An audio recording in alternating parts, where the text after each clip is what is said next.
নমস্কার বন্ধুরা, হাসি খুশি রান্নাতে আপনাদের সবাইকে স্বাগত। আজকে আমি আপনাদেরকে সর্ষে পোয়া ভোলা করে দেখাবো। ভিডিওটা প্রথম থেকে শেষ অবধি দেখবেন। ভালো লাগলে অবশ্যই চ্যানেলটিকে সাবস্ক্রাইব করবেন, লাইক করবেন আর শেয়ার করে দেবেন। ভোলা মাছগুলোকে আমি ভালো করে ধুয়ে রেখেছিলাম। এবার আমি একটা একটা করে ভোলা মাছ ভেজে নেব। ভোলা মাছ একসঙ্গে ভাজতে যাবেন না, তাহলে দেখবেন ভোলা মাছগুলো ভেঙে গেছে।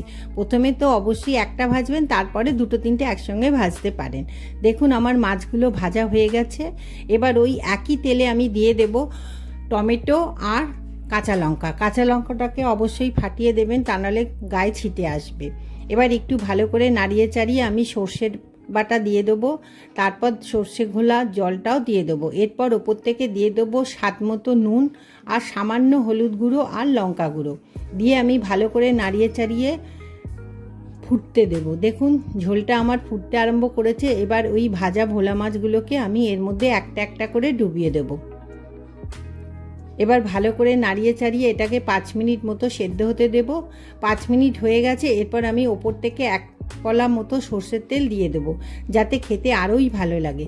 আপনারা অবশ্যই এটা গরম ভাতের সঙ্গে খাবেন, দেখবেন খুবই ভালো লেগেছে।